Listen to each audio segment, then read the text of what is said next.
ఏకపక్ష విచారణ, వాదన వినకుండా వేల కోట్ల నష్టమని ఎలా అంటారు?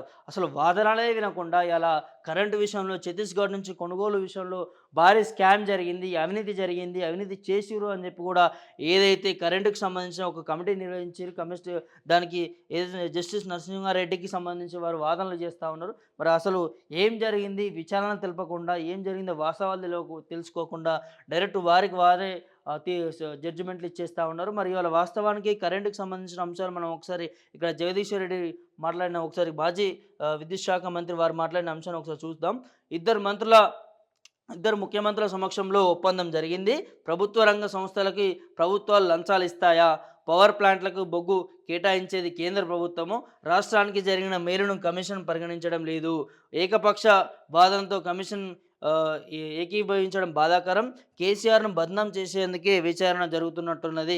పవర్ కమిషన్‌పై విద్యుత్ శాఖ మాజీ మంత్రి జగదీశ్వర్ రెడ్డి జస్టిస్ నరసింహారెడ్డికి అన్ని అంశాలు లేఖ రాశానని వెల్లడించిన నేపథ్యం మనం చూస్తా ఉన్నాం. ఇక్కడ మరి ఇవాళ విద్యుత్ శాఖలో గతంలో ఏదైతే తెలంగాణ రాష్ట్రం ఏర్పడిన తర్వాత తెలంగాణ కోసం ఏదైతే విద్యుత్ కావాలి, విద్యుత్ అందించాలి, ప్రజలకి విద్యుత్ కొరత ఉండకూడదు, 24 గంటల కరెంట్ తీసుకురావాలని చెప్పి నేతృత్వంలో గతం ముఖ్యమంత్రి ఏదైతే మాజీ ముఖ్యమంత్రి కేసీఆర్ గారు తీసుకొచ్చినటువంటి కరెంటు పైన అనేక ఆరోపణలు వినిపిస్తా ఉన్నాయి. ఇలా కరెంట్‌లో భారీ అవినీతి జరిగింది, భారీ స్కామ్ జరిగింది, అనవసరంగా కరెంటుని లంచాలు ఇచ్చి తీసుకొచ్చిర్రు అని చెప్పి దానిపైన ఇప్పుడున్నటువంటి ప్రభుత్వము అనేక ఆరోపణలు తీసుకొచ్చింది. దానిపైన ఒక కమిషన్ కూడా ఏర్పాటు చేసింది. దాన్ని జస్టిస్ నరసింహారెడ్డి గారి నేతృత్వంలో కమిటీ విచారణ జరుగుతా ఉంది. మరి వాస్తవానికి అలా ఒప్పందాలు, వాదోపవాదనలు, ఒప్పందాలు వినకముందే అప్పుడే స్టేట్మెంట్లు ఇస్తా ఉన్నారు. స్టేట్మెంట్లు ప్రకటిస్తా ఉన్నారు. అసలు వాస్తవానికి జరిగిన విషయాలు లేకపోతే అది ఎక్కడో ప్రైవేటు సంస్థలతోనో లేకపోతే ప్రైవేటు వాళ్ళతోనో కాదు కదా జరిగింది. అది 2 ప్రభుత్వాల మధ్య, గత ముఖ్యమంత్రుల మధ్య, ఇద్దరు ముఖ్యమంత్రుల మధ్య జరిగినటువంటి సంఘటన కాబట్టి ఖచ్చితంగా విచారణ చేపట్టాలి.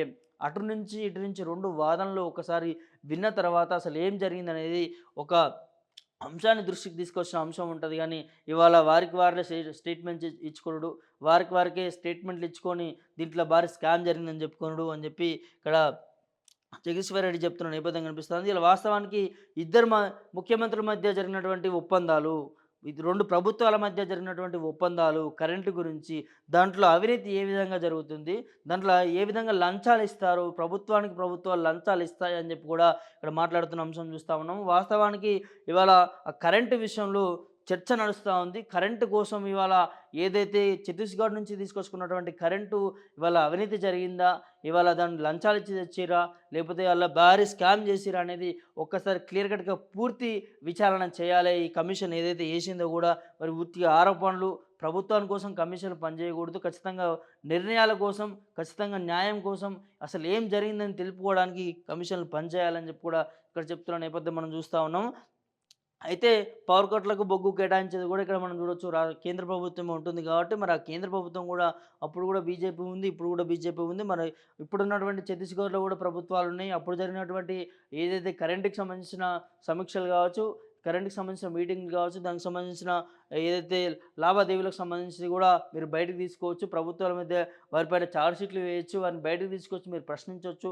ఇవాళ 2 ప్రభుత్వాలని ఒక దగ్గరికి తీసుకొచ్చి అసలు ఏం జరిగిందనేది వాదనలు గూడా వినిపించొచ్చు.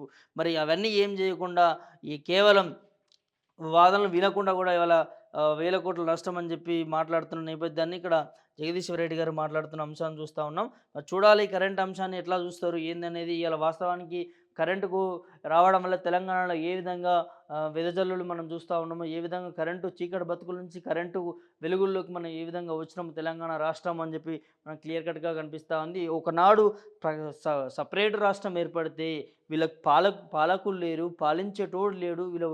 రాష్ట్రం ఆగమైపోతే తెలంగాణ రాష్ట్రం అని చెప్పినటువంటి చాలా నేతలను మనం చూసినాము. హేళన చేసిన అంశాన్ని కూడా మనం చూసినాం తెలంగాణ రాష్ట్రానికి సంబంధించి.